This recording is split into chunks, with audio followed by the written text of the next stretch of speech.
proposition, ideas have consequences, has attained talismanic status with young conservatives.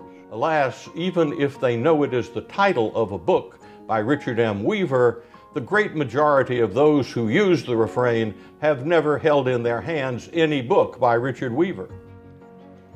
What then accounts for the frequency of the references? It is, I believe, a manifestation of hubris. The young person of conservative inclination, possessed of a growing vocabulary and having gained some familiarity with conservative writings, readily concludes that he is now capable of elevated thoughts beyond the reach of all but a tiny elite. Unfortunately, the temptation is often overpowering to take the words literally. If ideas in and of themselves really do have consequences, then being right, in the sense of being correct, is sufficient. If you know you are right, particularly if you believe you can prove you are right, then your ideas will inevitably prevail. Thousands of young conservatives, caught up in the delight of thinking deep thoughts, find that the world does not treat them as they expect and as they believe they deserve. Public policy battles, for example, do not often turn on the question of who is provably right. Expanding Weaver's enthymeme, we can get the following syllogism. Ideas can motivate people to act. Actions have consequences. Therefore, ideas can have consequences.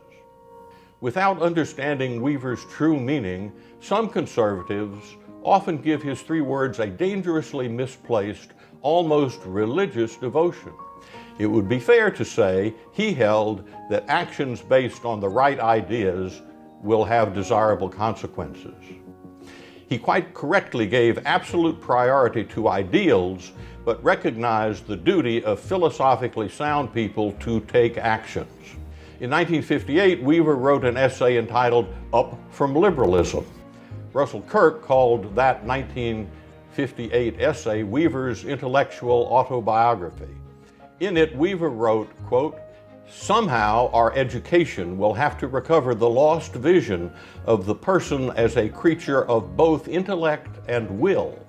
It will have to bring together into one, through its training, the thinker and the doer, the dialectician and the rhetorician." This statement should enlighten those who take the words "ideas have consequences" only at their simplistic, literal value. Many conservative intellectuals and aspiring intellectuals still find comfort in the proposition that ideas have consequences. They can believe themselves thereby absolved of the awkward responsibility for personal action.